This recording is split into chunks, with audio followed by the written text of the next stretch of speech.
بسم اللہ الرحمن الرحیم۔ عزیز طلباء و طالبات، پروفیسر ڈاکٹر حافظ محمد مشتاق آپ سے مخاطب ہے اور آپ سماعت کر رہے ہیں ڈاکٹر حافظ محمد مشتاق یوٹیوب چینل اسلامیات پارٹ 1، اس کا دوسرا پرچہ جس میں متن حدیث ہم ڈسکس کر رہے ہیں، اور آج اس کا تیسرا لیکچر ہے۔ اور یہ لیکچر در حقیقت آپ کی رہنمائی کے لیے اور تیاری کے طریقہ کار کے لیے ہے، جس کے اندر میں امپورٹنٹ احادیث مبارکہ ان کا ترجمہ اور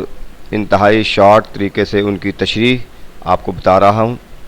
تاکہ آپ اس کو اچھے طریقے سے پیپر کے پوائنٹ آف ویو سے تیار کر سکیں۔ تو میں نے آپ سے پہلے گزارش کی تھی کہ مختلف احادیث کو ملا کر آپ اس کا ٹاپک بنائیں، موضوع بنائیں، اور پھر اس موضوع پر آپ دلائل دیں قرآن اور حدیث سے۔ تو جس طریقے سے میں شارٹ طریقے سے اس کے موضوع آپ کو بیان کر دیتا ہوں، تو آج کے جو احادیث ہیں وہ اصلاح احوال سے متعلقہ ہیں، یعنی انسانی زندگی کے اندر بہتر اعمال اور اچھے احوال کیسے پیدا کیے جا سکتے ہیں۔ تو آئیے اس کا ترجمہ تشریح کرتے ہیں۔ حدیث ابی شریح العدوی قال، حضرت ابو شریح العدوی کہتے ہیں، سمیعت اذنایا و ابصرت عینایا، میرے کانوں نے سنا اور میری آنکھوں نے دیکھا، حین تکلم النبی صلی اللہ علیہ وآلہ وسلم، جب نبی اکرم صلی اللہ علیہ وسلم نے کلام فرمایا، یعنی حضور علیہ الصلوۃ والسلام نے جب ارشاد فرمایا تو میں نے خود سنا۔ فقال، تو آپ صلی اللہ علیہ وسلم نے فرمایا، من کان یؤمن باللہ والیوم الآخر فلیکرم جارہ، جو اللہ پر اور آخرت پر، یوم آخرت پر ایمان لاتا ہے، اسے چاہیے فلیکرم، پس اسے چاہیے کہ عزت کرے اپنے ہمسائے کی۔ جو اللہ پر اور یوم آخرت پر ایمان لاتا ہے اسے چاہیے کہ اپنے ہمسائے کی عزت تکریم کرے۔ ومن کان یؤمن باللہ والیوم الآخر فلیکرم ضیفہ جائزتہ، جو اللہ پر اور یوم آخرت پر ایمان لاتا ہے اسے چاہیے کہ وہ مہمان نوازی کرے اپنے مہمان کی، جائزتہ یعنی جائز طریقے سے، دستور کے مطابق۔ قالا، تو راوی نے کہا، وما جائزتہ یا رسول اللہ صلی اللہ علیہ وسلم، یا رسول اللہ یہ دستور کے مطابق کیا ہے، یعنی جائز طریقے کے مطابق یا دستور کے مطابق مہمان نوازی کیا ہے۔ قالا، تو آپ صلی اللہ علیہ وسلم نے فرمایا، یوم و لیلۃ، ایک دن اور ایک رات، وضیافۃ ثلاثۃ ایام، اور جو مہمان نوازی ہے وہ 3 دن ہے، 3 دن تک کے لیے ہے۔ فما کانا وراء ذلک فہو صدقۃ علیہ، اور اس 3 دن کے علاوہ اگر وہ مہمان ٹھہرتا ہے اور آپ اس کی مہمان نوازی کرتے ہیں، فہو صدقۃ علیہ، تو یہ اس کی طرف سے صدقہ ہوگا۔ اور آگے فرمایا، ومن کان یؤمن باللہ والیوم الآخر، جو اللہ پر اور یوم آخرت پر ایمان لاتا ہے، فلیقل، اسے چاہیے کہ وہ بات کرے، کہے، خیرن، بہتر، او لیصمت، یا خاموش رہے، یعنی جب بات کرے تو اچھی کرے وگرنہ خاموش رہے۔ اب آپ دیکھیں اس کے اندر بنیادی طور پہ 3 چیزیں ہیں، میں نے 3 موضوع بنا دیے ہیں، ہمسایوں کے حقوق، مہمانوں کے حقوق اور گفتگو کے آداب۔ اب ہمسایوں کے حقوق کے متعلق آپ شروع سے پڑھتے رہے ہیں، اس کے اندر قرآن مجید کی آیات بھی ہیں، احادیث مبارکہ بھی ہیں، جس میں حضور علیہ الصلوۃ والسلام کے صحابہ کہتے ہیں کہ آقا علیہ السلام نے ہمسایوں کے حقوق اس طریقے سے بیان کیے، ہم نے کہا کہ شاید وراثت میں ان کے جو ہے نا حقوق شامل ہو گئے۔ اور کبھی آپ نے فرمایا کہ جب کوئی کھانا بناؤ، گوشت پکاؤ، تو اس میں شوربہ زیادہ رکھ لو، ہمسایوں کا خیال رکھو، وہ شخص جنت میں نہیں جا سکتا جس کے ہمسائے اس کے شر سے محفوظ نہیں۔ تو مختلف احادیث ہیں، تو آپ ان احادیث کو اس میں شامل کریں، پھر قرآن کی آیات ہیں، تو اس طریقے سے آپ اس کا موضوع بنا کر، ہیڈنگ بنا کر اس کی وضاحت کریں۔ اور ایک حدیث ہے، چونکہ تینوں کی آپ سب ہیڈنگ بنائیں گے تو یہ 2-3 صفحے کی تشریح آپ کے لیے کوئی مشکل نہیں ہوگی۔ آگے مہمانوں کے حقوق، مہمان نوازی کیا ہے،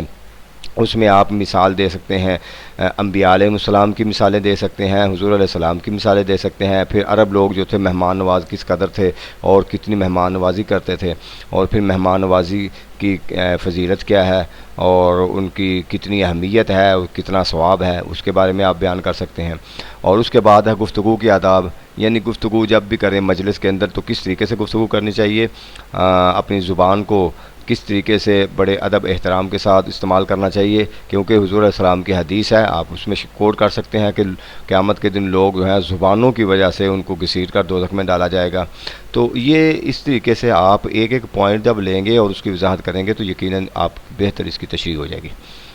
آگے آئیے، حدیث ابن عمر ان رسول اللہ صلی اللہ علیہ وسلم مر علی رجل من الانصار وهو يعظ اخاه فی الحیاء۔ حضرت عبداللہ ابن عمر سے روایت ہے کہ بے شک رسول اللہ صلی اللہ علیہ وسلم مرہ گزرے، علی رجل ایک آدمی کے قریب گزرے، من الانصار وہ انصار میں سے، یعنی ایک انصار آدمی کے قریب سے گزرے، وہو یعظ اور وہ واضح نصیحت کر رہا تھا، اخاہ اپنے بھائی کو، فی الحیاء حیا کے بارے میں، یعنی حیا کی نصیحت کر رہا تھا، حیا کے بارے میں بتا رہا تھا۔ فقال رسول اللہ صلی اللہ علیہ وسلم، حضور علیہ الصلوۃ والسلام نے ارشاد فرمایا، دعہ اسے چھوڑ دو، فإن الحیاء من الایمان، کیونکہ حیا جو ہے وہ ایمان میں سے ہے، یعنی ایمان کا جز ہے، ایمان کا حصہ ہے۔ میں یہ دو تین حدیثیں اس کو ملا لیں، اس کے بعد پھر اس کی حدیث عمران بن حسین، یعنی حضرت عمران بن حسین کہتے ہیں، قال نبی صلی اللہ علیہ وسلم، نبی اکرم صلی اللہ علیہ وسلم نے ارشاد فرمایا، الحیاء لا یأتی الا بخیر، حیا ہمیشہ بہتری ہی لاتی ہے۔ تو یہ بھی آگے پھر اور مزید حضرت ابو ہریرہ سے روایت ہے، ان نبی صلی اللہ علیہ وسلم قال الایمان بضع وستون شعبۃ، ایمان جو ہے اس کے 70 شعبے ہیں، والحیاء شعبۃ من الایمان، اور حیا ان شعبوں میں سے ایک حصہ ہے، ایک شعبہ ہے، حیا ایمان کا ایک شعبہ ہے۔ اب یہ 3 احادیث ہیں، اس میں کیا ہے، کوئی ایک حدیث، یہ حدیث آئے گی تو آپ یہ دونوں احادیث اوپر والی اس کی تشریح میں لکھیں گے، یہ آئے گی تو آپ اس میں، یعنی تینوں ایک دوسرے کی تشریح کے اندر آپ شامل کر سکتے ہیں، اور اس کے علاوہ پھر آپ اس کی ڈیٹیل میں لکھیں، حیا کیا ہے، نیکی اور بدی کی پہچان کرنے والے احساس، یعنی انسان کے اندر جب ایک احساس پیدا ہوتا ہے تو کہ میں غلط کر رہا ہوں یا صحیح کر رہا ہوں، اسی کو حیا کہتے ہیں۔ جب وہ حس ختم ہو جاتی ہے اور وہ نیکی کو نیکی نہیں سمجھتا، برائی کو برائی نہیں سمجھتا، اور اس کے نزدیک ہر برائی بھی نیکی ہے، اور وہ ہر برائی کو اپنا حق سمجھتا ہے۔ سر عام اگر شراب نوشی کرتا ہے وہ سمجھتا ہے کہ یہ شاید میرا حق ہے، زنا کاری کو اپنا حق سمجھتا ہے، تو گویا نیکی برائی کے اندر جو ایک ضمیر اس کا زندہ تھا اور اس کی پہچان کرنے کی جو حس تھی، اس کو یہ حیا کہتے ہیں۔ تو اس لیے حضور علیہ السلام نے فرمایا، اذا فاتک الحیاء فاصنع ما شئت، جب حیا ختم ہو جاتی ہے پھر جو مرضی تو کرتا رہے، پھر اس تو بری ذمہ، تو اس سے ہر چیز بری ذمہ ہے۔ تو اب اس کے اندر آپ نے حیا کے متعلق اور پھر اس کے نقصانات کیا ہیں، پھر عصر حاضر کے اندر اس کی جو ایک احساس کا نہ ہونا اور اس حیا کا نہ ہونے کی وجہ سے بہت ساری برائیاں ہیں، تو اس پر آپ بہت سارا کچھ لکھ سکتے ہیں، اور یہ حدیث ہیں ان کو آپ اس میں شامل کر سکتے ہیں۔ اس کے فوائد کیا ہیں حیا کے، اس میں بھلائی ہے، اور شرم و حیا جب انسان کے اندر ہوتی ہے تو وہ بہت سارے گناہوں سے بچ جاتا ہے۔ تو اس طریقے سے آپ نے اس کی تشریح کرنی ہے۔ آگے ہے جی حدیث عبداللہ بن عمر ان رجلا سأل النبی صلی اللہ علیہ وسلم ای الاسلام خیر، ایک شخص نے حضور علیہ الصلوۃ والسلام سے سوال کیا، پوچھا یا رسول اللہ بہتر اسلام کیا ہے؟ قال، تو حضور علیہ السلام نے تطعم الطعام وتقرأ السلام علی من عرفت ومن لم تعرف، تطعم الطعام کھانا کھلا، لوگوں کو کھانا کھلانا یہ بہتر ہے، وتقرأ السلام اور لوگوں پر سلامتی بھیجنا، سلام کہنا، یہ بہتر اسلام ہے، علی من عرفت ومن لم تعرف، اس شخص کو جس کو تو جانتا ہے اور اس شخص کو جس کو تو نہیں جانتا، یعنی ہر جاننے اور نہ جاننے والے کو سلام کہنا اور ان کو کھانا کھلانا، یہ کیا ہے، بہتر اسلام ہے۔ تو اب اس کے اندر 2 چیزیں ہیں، ایک سلام، یعنی اسلام کے اندر سلام کا مقام و مرتبہ کیا ہے۔ جب آپ کسی کے پاس جاتے ہیں کہتے ہیں السلام علیکم، تو تجھ پر سلامتی ہو، اور وہ کہتا ہے وعلیکم السلام، تجھ پر بھی سلامتی ہو، تو گویا اسلام کا مقصد ہی امن اور سلامتی کا پیغام ہے اور ایک دوسرے کو سلامتی کی دعائیں دینا ہے۔ تو اس کے پھر آداب بھی ہیں کہ سلام کیسے کرنا ہے، جو آتا ہے باہر سے بیٹھے ہوئے شخص پر سلام پڑھتا ہے، سلام کہتا ہے، جو کھڑا ہے وہ بیٹھے ہوئے پر، بیٹھا ہوا لیٹے ہوئے پر، جو ہے وہ چھوٹا بڑے پر، تو اور اس کے علاوہ پھر آپ حدیث شامل کریں کہ جو سلام میں پہل کرتا ہے اس کو زیادہ اجر ثواب ملتا ہے، اور سلام کا جواب دینا ضروری ہے۔ تو یہ آپ اسلام کے اندر سلام کا مقام و مرتبہ کیا ہے قرآن و حدیث میں، وَإِذَا حُيِّيتُم بِتَحِيَّةٍ فَحَيُّوا بِأَحْسَنَ مِنْهَا أَوْ رُدُّوهَا، اس آیت کو شامل کریں کہ جب تم کسی کو سلام کا تحفہ دو تو اسے چاہیے یا تو اس کے برابر تحفہ دے یا اس سے بہتر تحفہ دے. یعنی آپ نے کہا السلام علیکم تو آگے والا جو دوسرا ہے وہ کہتا ہے وعلیکم السلام، تو یہ برابر کا تحفہ ہے. اور اگر اس نے کہا وعلیکم السلام ورحمۃ اللہ وبرکاتہ تو یہ اس سے بہتر تحفہ ہے. تو گویا اس طریقے سے آپ ابھی ایک چھوٹی سی حدیث ہے، آپ پہلے سلام کے بارے میں اس کے آداب اس پر ڈیٹیل لکھیں. اس کے بعد کھانا کھانے کا اجر و ثواب کیا ہے، قرآن مجید کے اندر بھوکوں کو کھانا کھلانے کا کتنا ثواب بیان کیا گیا ہے. وَيُطْعِمُونَ الطَّعَامَ عَلَىٰ حُبِّهِ مِسْكِينًا وَيَتِيمًا وَأَسِيرًا إِنَّمَا نُطْعِمُكُمْ لِوَجْهِ اللَّهِ لَا نُرِيدُ مِنكُمْ جَزَاءً وَلَا شُكُورًا. سورۃ الدہر کو پڑھیں، اس کے اندر آیات ہیں. پھر اس میں آپ دیکھیں فی اموالہم حق للسائل والمحروم، یہ قرآن کی آیت ہے. پھر اس کے بعد ہے جی وہ قیامت کے دن جب اہل جنت اور اہل دوزخ جو ہیں وہ آپس میں اپنے ٹھکانے پر چلے جائیں گے تو اہل دوزخ سے جب اللہ رب العزت پوچھیں گے ما سلککم فی سقر، کیا وجہ ہے، ان کے جو دوست احباب سامنے آئیں گے تو وہ پوچھیں گے تمہیں کیا ہوا تم دوزخ میں چلے گئے، تو وہ کہیں گے قالوا لم نک من المصلین، پہلا کہیں گے کہ ہم نماز نہیں پڑھتے تھے، اور دوسرا ولم نک نطعم المسکین، ہم مسکینوں کو کھانا نہیں کھلاتے تھے. تو اب یہ ساری چیزیں کھانا کھلانے. پھر اب وہ قرآن میں کی آیت ہے سورۃ الماعون میں آپ دیکھتے ہیں فوائل المصلین، ہلاکت ہے ان نمازیوں کی الذین هم یراؤون ویمنعون الماعون، اور روز مرہ کی استعمال کی چیزیں نہیں دیتے. تو کھانا کھانے کا جہاں اجر و ثواب ہے، مہمان نوازی کا ثواب ہے. اور اب ایک اور چیز دیکھیں کہ یہ کھانا کھانے کا اجر و ثواب جو اوپر حدیث گزری ہے آپ یہ اس میں بھی شامل کر سکتے ہیں. تو اس طریقے سے آپ اس حدیث کی تشریح کریں گے. آگے حدیث ہے جی حدیث عبداللہ بن عمر ان نبی صلی اللہ علیہ وسلم قال اربع من کن فیہ کان منافقا خالصا، چار چیزیں جب جس شخص میں ہوں گی وہ خالص منافق ہوگا. ومن کانت فیہ خصلۃ منہن کانت فیہ خصلۃ من النفاق، اور جس کے اندر ایک خصلت پائی جائے گی وہ نفاق کی ایک خصلت پائی جائے گی حتی یدعہا، جب تک کہ وہ چھوڑ نہیں دیتا. اب وہ چار کون سی علامتیں ہیں جو منافقت کی علامتیں ہیں، یہ میں آپ کو کسی لیکچر میں بتا چکا ہوں.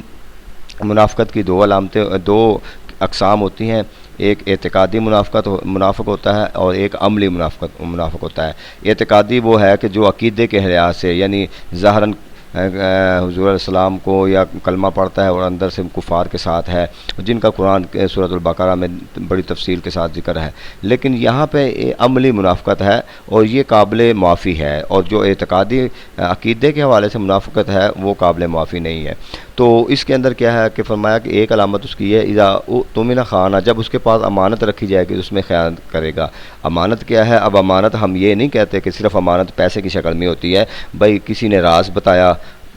کہ آگے کسی کو نہیں بتانا، یہ بھی امانت ہے. کوئی بات کہی، کوئی اس کے پاس کسی کا راز تھا، پیسوں کی شکل میں تھا، اور بہت سارے اس طرح کے معاملات تھے، اور اس نے سمجھا کہ یہ میرا بڑا رازدان ہے آگے نہیں بتائے گا، اس نے بتا دیا، یا اس کے پیسوں کی امانت اس میں خیانت کر دی کسی حوالے سے بھی، تو یہ خانہ ہوگا. وَإِذَا حَدَّثَ كَذَبَ، اور جب وہ بات کرتا ہے تو جھوٹ بولتا ہے. اب یہ منافق کی علامت ہے. اب قرآن کی آیات آپ لکھیں جھوٹ کے حوالے سے، لعنت اللہ علی الکاذبین، اور حضور علیہ السلام نے فرمایا کہ الصدق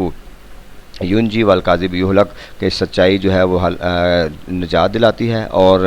جھوٹ ہلاکت میں ڈالتا ہے. تو اس طریقے سے آپ جھوٹ کے حوالے سے اور سچائی کے حوالے سے بہت ساری قرآن کی آیات اور حدیث ہیں، اس پر آپ شامل کر سکتے ہیں. اور آگے ہے وَإِذَا عَاهَدَ غَدَرَ، اور جب وعدہ کرتا ہے تو وعدہ پورا نہیں کرتا. اوفوا بالعہد ان العہد کان مسئولا، آیت لکھیں کہ وعدہ پورا کرو، بے شک وعدے کے بارے میں پوچھا جائے گا. ان اللہ لا یخلف المیعاد، بے شک اللہ تعالیٰ اپنے وعدے کی خلاف ورزی نہیں کرتا. تو یہ آیات اس میں لکھیں. تو وَإِذَا خَاصَمَ فَجَرَ، اور جب وہ جھگڑا کرتا ہے کسی سے تو کیا کرتا ہے؟ اس کو گالی گلوچ کرتا ہے. تو گویا یہ ہیں منافقین کی چار علامات جو اس حدیث میں بیان کی گئی ہیں. اور اس کے علاوہ آگے یہ بھی حدیث اسی سے ریلیٹڈ ہے. حدیث ابی ہریرہ قال ان نبی صلی اللہ علیہ وسلم قال آیت المنافق ثلاث، منافق کی تین علامتیں ہیں. اذا حدث کذب، جب بات کرتا ہے جھوٹ بولتا ہے، وَإِذَا وعد اخلف، جب وعدہ کرتا ہے تو وعدہ خلافی کرتا ہے، وَإِذَا اؤتمن خانہ، جب اس کے پاس امانت رکھی جاتی ہے تو اس میں خیانت کرتا ہے۔ اس میں 3 بیان کی گئی ہیں اور اوپر 4 بیان کی گئی ہیں۔ آپ ان دونوں حدیث کو ملائیں، ایک موضوع بنائیں ان چاروں علامات کی، اور اس پر آپ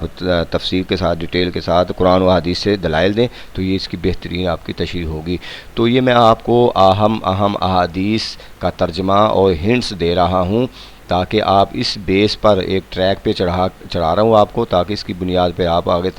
تفصیل کے ساتھ لکھ سکیں، کیونکہ 25 نمبر کا اس میں سے سوال آنا ہے، اور اس کے اندر مٹیریل آپ ان کو دیں، ریفرنسز دیں، قرآن و حدیث، عقلی نقلی دلائل دیں، تاکہ آپ کو اچھے نمبر دیں۔ اس کے علاوہ اگر آپ کو ان سوالات اور ان حدیث سے ریلیٹڈ کوئی مشکل پیش آتی ہے اور آپ ترجمہ تشریح کے حوالے سے، تو آپ کومنٹس کے اندر ضرور مجھے بتائیں، اور یا اس کے علاوہ میرے جو